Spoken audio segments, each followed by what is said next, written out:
Hi, I'm Shana Siegel. I'm an elder law attorney with Norris McLaughlin, and we're here today to talk about healthcare decision making. Hi, everybody. Okay, so today we are going to talk about healthcare decision making. Okay, I feel like I even saw you somewhere else. Some of you, I think I've done presentations maybe before, so looking familiar. Anyway, okay, so we're going to be talking about healthcare decision making. I'd like this to be participatory, so if you want to, just ask a question, certainly reach out and do that. Okay. So today we're going to be talking about planning for a good life and death. Now, I gave this presentation a couple of days ago and somebody said, oh no, it's going to be so depressing. The idea is not for this to be depressing. Hopefully by the end you'll agree that this is actually empowering, not depressing, because the whole concept here is that you get to make the decisions even when you're not capable of making them anymore, if that were to happen to you. Because you will have shared what you wanted with somebody who you trust, whether that's a child, a spouse, a friend, a clergy member, someone who you know will do what you want. And you will share your thoughts with them, what's important to you, and then they will act on your behalf. So it's really about preserving your power throughout your entire lifetime, so that your life and ultimately the end of your life is the way you want it to be. Okay? So with that introduction, why don't people do this? Well, a lot of it is people are really uncomfortable talking. They think it's only about talking about death, and so people are really uncomfortable with talking about death. Sometimes people think if I don't talk about it, it won't happen to me. They don't know who to choose, a variety of reasons, right? But hopefully we're going to overcome some of that. I don't know if you can read this, but this is just one of my favorite comics. And he's walking along, and the old age truck gets him. And his friend says, oh, got you too. I actually think of it more as not old age, but disability, right? At some point in our life, we're all going to face issues surrounding disability or healthcare needs. And so that's why it's important to have those discussions. As I said, we really want to control our own story. So we're going to talk about the documents that you can have that will allow you to do that. So those are healthcare proxy, instruction directive, DNR, and POLST. And we're going to talk about all of these. And I think you're going to have another session that's going to be offered to you about filling out a particular one of those documents, which is called 5 Wishes. Somebody's going to come and actually help you fill those documents out. All right? So what happens if we don't do this? Well, then you have here, what about our right to choose? If we don't make the decision, it's going to get made. It's going to get made by the doctor, the state, maybe our clergy. There's going to be, and would be only like hospital clergy through an ethics decision-making meeting.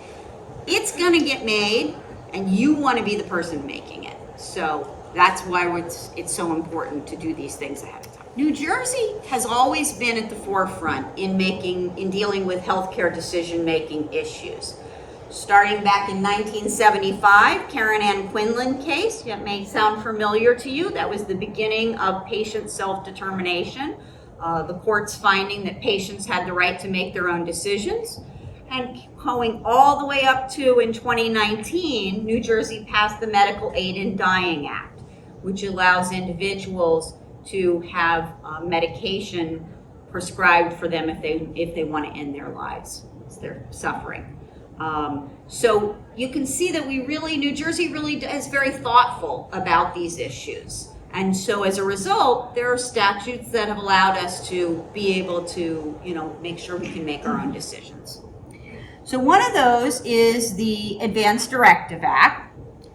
We have this in pretty much every state, but in New Jersey, it basically states how you do it. How do you go about doing it? So you can appoint someone to make healthcare decisions for you in a document called Healthcare Proxy. You hear other names for it, but and in that you're designating who you want to act on your behalf. That document has to be signed, dated, be notarized, or have 2 witnesses. You do not have to do it with an attorney. You can get a document online. You can do the 5 wishes document that's gonna, is gonna be available to you here. Any different number of ways to do it. Sometimes if you're meeting with an attorney to do your estate planning, it would be a part of the package, but that does not have to be done that way. Often, because it can be done in many different settings, you'll find that people sometimes end up with more than one. So people may have done one when they did their estate planning documents, when they did their will, 20 years ago, and then maybe when they were hospitalized, they did a different document. And that's okay because the last in time governs, but you have to make sure that the last in time actually reflects your full wishes, right? Because sometimes if you just happen to have done one when you were in a hospital, and maybe that doesn't have a backup, or it doesn't, necessarily reflect what your wishes are generally. So you just have to be a little bit cautious about that. So as I mentioned, when you're doing a document where you're designated an individual, that's called a healthcare proxy, or often here referred to as a medical power of attorney. They are essentially the same, okay, for your purposes. You're going to appoint an individual to step into your shoes. Now, this morning I was on a conference call, actually a Zoom meeting with a family. Parents, 3 daughters, hated each other. They were fighting, talking over each other. I mean, it was really unpleasant. And the parents said, well, we don't want them to fight, so we're going to name all 3 of them. We want all 3 of them to be named as the healthcare proxy. How's that going to work, guys? Right? Now, I mean, at least there's 3, right, as opposed to 2. So if there's a disagreement, arguably, right, you'll have a majority rule. But I always recommend, it's really best to name one person as your healthcare proxy. First of all, that's what New Jersey statute states, that you should name one person. We often will designate in the document that that person should consult other people, okay? But ideally, you decide on one person. That person who you think is going to do what you want them to do. And yes, they're going to talk to their siblings or, whoever else your loved ones are, but that person makes the decision. If you absolutely cannot do that, you can name multiple people and you'll just end up, they'll have to do it by a majority. But I really urge you to name that one person and put backups because, of course, things change. All too often I have people do documents, they name only one person, don't put any backups, and then they have a problem. Yeah, go ahead. Yeah, if more than one person is named, can there be an or provision as opposed to an and provision? In other words, if I were to name my daughter, my son, and a niece as my healthcare proxies, and 2 of them were not available physically at that time, and the 3rd one make the decision at that, at any given time because they're an or person as opposed to an and person. Yes, so the way I typically will do that is I will have you do a rank order, but I will write in it that if any person is unavailable, even if temporarily, then the next person can speak. Okay, so it's very clear that you're not in a situation where if they disagree, then what do we do, right? So you are applying a rank to it, but you're stating, look, I get it. Somebody might not be available, and that's fine. And they don't have to be permanently unavailable. They just, might be hard to reach because they're in London, okay? It could be also that somebody passed that you. Certainly, absolutely, yep, okay. So you can't appoint your primary physician. It happens every once in a while that comes up, or an employee in a facility if you are living in an assisted living. You can't name anybody who's there. Your proxy must respect your wishes. So along with this proxy document, you really should do a separate document giving an idea of what your wishes are. Now, I always say the conversation is the most important thing. So while you may document some wishes, and we'll talk about how to do that, really sharing that conversation as things come up. I don't know how many of you have been watching This Is Us, but it is a terrific case study in how to do this the right way. She sat, the person who was passing away sat down her children. She said, no fighting. I want this person to make decisions, and these are the things that are important to me. So really having that conversation. Instruction directives. So that's what we were just talking about, sharing your ideas. And 5 wishes is one document that is a very good document that will kind of go through your wishes, and that you'll have an opportunity to do that on another date, the 5 wishes.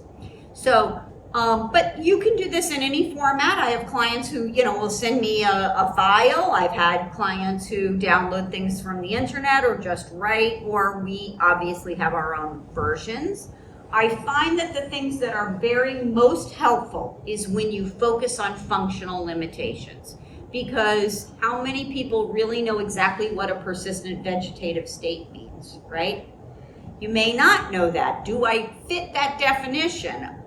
Who knows? But I know that it's important to me that if I can't recognize my family members, I can't interact with them, then I don't want treatment to keep me alive in that state. Other people may feel differently. I have clients who feel that if they're completely bedbound and they're completely dependent on someone, then they don't want to live in that state. And so they don't want treatment that would keep them in that state. All right? So it's a very individual thing. But if you focus on function, what functional level is important to you, that's really going to be the most helpful in doing that. A lot of people think, well, I'm only talking about life-sustaining treatment and I don't really want to think about that, so I'm not going to do that. But that's not necessarily true. You can put other things into these documents. You can talk about what you want your hospital experience to be like. Maybe if you don't want to be in the hospital, if you want to be at home, all of those things that are, important to you. It's really your opportunity to say what's important to you in terms of in a medical or an end-of-life situation. And it really is going to provide insights into the values that you have. I'm going to see if we can get a piece of paper and have you guys leave email addresses so I can send you. We have a values worksheet that we have that, can be really helpful for people to fill out.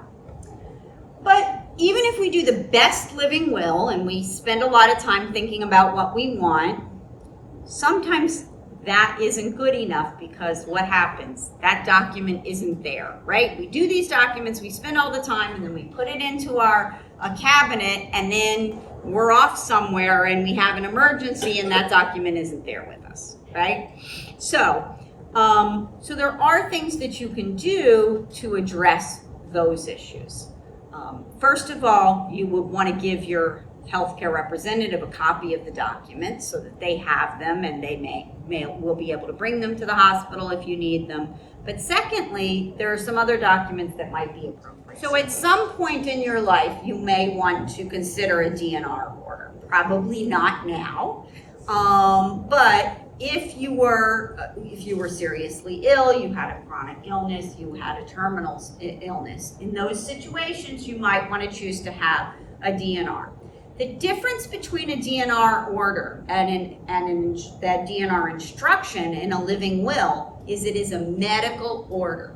So if it came to a point where you were prepared to do a DNR, that is an order that can be followed by first responders in the emergency room, anywhere that you are facing medical providers, as opposed to if I have a do not resuscitate instruction in my living will and I'm hospitalized, it's going to take a day for that to be put into effect, so they are going to resuscitate me, okay? So that is, an important distinction. It can be posted in your home so that even if you had emergency providers came in, that they would. It's not a bad idea. There are DNR bracelets that some people have, okay, that can be, that you can do. A practitioner order on life-sustaining treatment, or a provider order. So this is a very specific document that, again, it's an order, and it's not right for all of us. It's probably not right for anybody in this room right now. But it may be appropriate in a situation, again, where you have chronic illness, a life-limiting illness, terminal, or extremely frail or weak.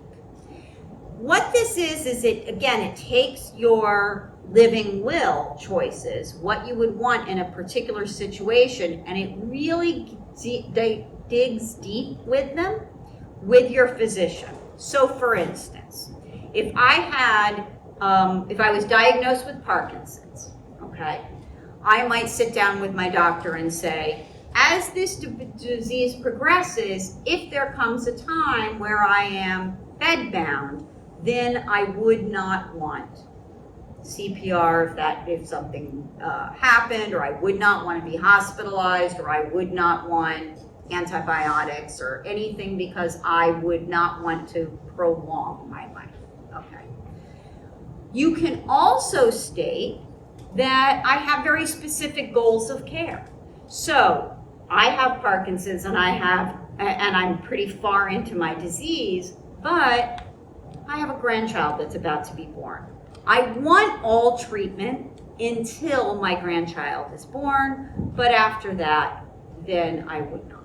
All right, or whatever it may be, right? You may want treatment in a particular scenario, but not in others. If I'm suffering, you can actually get pretty specific in here. You can also do a trial period.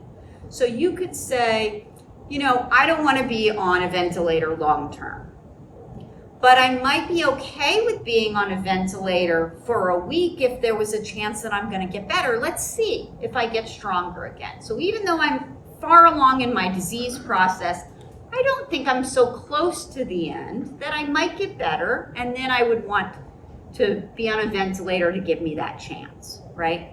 So the great thing about a POLST is that you're having that conversation with your advanced practice nurse, your nurse practitioner, or with your physician to really kind of flesh out what your thoughts are about care, when you would want life-sustaining treatment and when you would not. And it's focused on life-sustaining treatment. Once you do this document, it is a medical order. It's on a green sheet. I should have brought copies today. It's on a green sheet, and it goes with you from hospital to, if you were in a rehab, and it's always a part of your record. So that, again, you're not waiting for it to go to legal. It's going to be respected, as opposed to, a situation where it has to be reviewed. Questions about POLST? If you are not in a position to do your own POLST at the point where you would, it would be appropriate, your healthcare proxy can do so.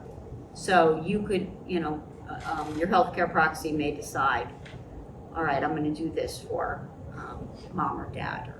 So when we think about doing our documents, a lot of people are kind of hesitant to do them because they're thinking, well, I don't know what I'm going to want. I don't want to think about terminating care. But it's really about a lot more than that. So what we find is that people who don't have a healthcare representative, so they have not named someone as their healthcare surrogate, they end up being in the hospital longer. They often suffer from medical neglect in their home because there's nobody to facilitate treatment. When they are hospitalized, it's harder for them to go on to the next level of care to come out, so they are overtreated often. So, there's a lot of reasons why it's really important to have this done. I see people end up having to have guardianships brought because there's no one to make the healthcare decisions for them. So we want to make sure that that doesn't happen. We don't have some third party making the decision. So again, really just want to reiterate, have those conversations, let your family members participate. When you have a family member, and many of you I'm sure have experienced this, when you have a family member who is terminally ill, you can't change that diagnosis, and there's not a lot you can do. You feel pretty helpless, right? But if somebody has taken the time to do a healthcare directive, and particularly if it's a more involved one, like a 5 wishes, that gives that family member very specific things that they can do. They can make sure that you have the music that you wanted. They can make sure that you have the fancy sheets that you say you wanted, or that you get outside 3 times a day, or whatever it is that you've put in your document that's important to you. And that's a gift that you're giving yourselves, but you're also giving a gift to them, right? I have a client who I'll never forget. She came to one of these seminars that I did, and she said, "You mean I get to tell my boys how important it is to do my makeup every day?" Because that was, for her, that was dignity, right? That they made sure that she had makeup on to the very end, right? And she had sons. Maybe they wouldn't have known that. Maybe they would. I mean, they should. They've seen her whole life, but you never know. They might not have thought about how important that was to her. So that's a gift to herself, but a gift to them, because if they can't change anything about her life, they can make sure she looks good the way she wants to, you know? So again, really encourage you to take the time to do that.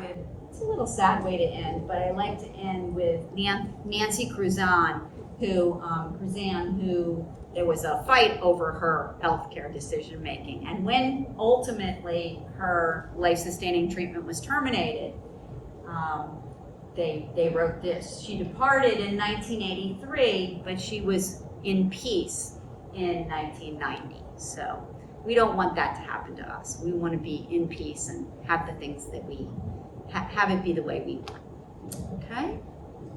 Questions, thoughts? How many of you, just for interest, how many of you already have advanced directives? Okay, a couple of you. Good, maybe almost half. All right, and the rest of you are here because you want to do them. Go ahead.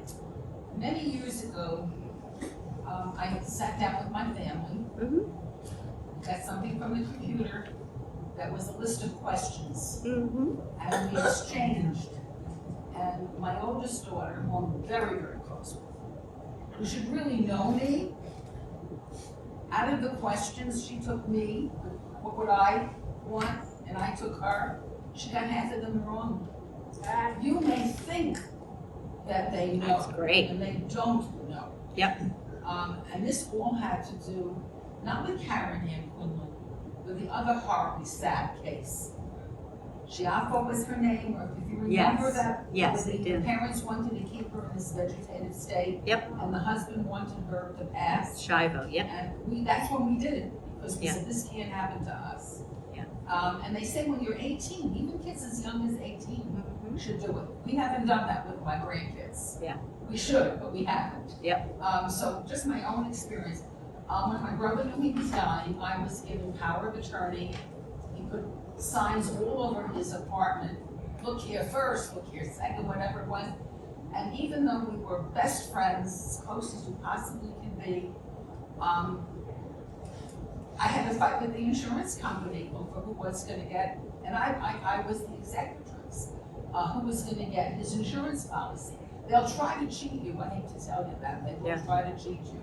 So you have to really know it all. As unpleasant and as uncomfortable as it is, you really, before someone's sick, before they're on their deathbed, you have to do it. Yep. Yes. No, because it's definitely better to think about it. And it's an evolving process, so what you may think you want early on may be very different from what you actually decide later. I've seen that with clients who have a debilitating physical illness, where they think that they either want or don't want one thing, and then as they're living with the disease, they change their mind. And that's fine. The documents can be changed. So, but yeah, that's a great story. Yep.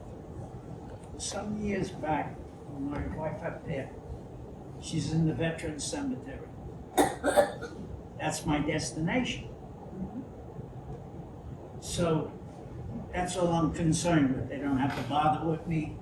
They just, all I have to do is be transported. Mm-hmm. They do everything. They did the opening and all the stuff that went with it. And that's my only concern. And I think if something's gonna happen, lightning gotta strike me. And that's it. Right. I took care of everybody. There's enough for everybody. All the things that I had to do, I know I did. I did the best I could. They got their education. I left them with no obligations, any of that stuff. So all of us now, I don't want to leave them Right. with worrying about me. Because I already told them, I'm going in the same hole, and that's how it works. Yeah. So that, I think I covered all the bets. Right. And as far as the money, do whatever you want. Right. The house, whatever crap is there. I think you better settle that too. Yeah. Well, there are documents that you can do that address the funeral choices as well. If you have very specific choices as to what you want for funeral or cremation or whatever, there are documents that you can do from that too, which you can download as Yeah, well. I took out a specific policy Yep. to reflect. It's just like a life insurance policy. I don't know what that, but it's there to cover all and any cost. Mhm. So Great. I don't know what else to do. The courts and some of these, they screw things up too. Because I had to go through something with an uncle of mine, and he was a lawyer in Boston and New York. Right. I had a handwritten will, and he wrote around the edge of the pages. Well, that's the thing, right? So I mean, you it's gotta, just you gotta wacko. do it the right way. Yep. And that's what we're. I do that's have what that. we're here I do have a will. I had that made up and all. I'm not even going to review it, but because I think I made everything as fair as I possibly could. And besides, you got everything when you were living. I didn't wait for you got to wait until I die. That's for the birds. Okay, so what I'm gonna do is, I'm gonna, if anybody wants to share their email addresses, I can send you, I have a couple of documents, a values document, which kind of shares, starts that conversation as to, what your thoughts are. I can send a glossary of terms, and then I know that you're gonna have another opportunity to do you know the date that Kathy's doing? 5 Wishes? Okay, so there's gonna be a 5 Wishes seminar, and I know she'll bring some additional documents as well. Okay, thank you. Thank you.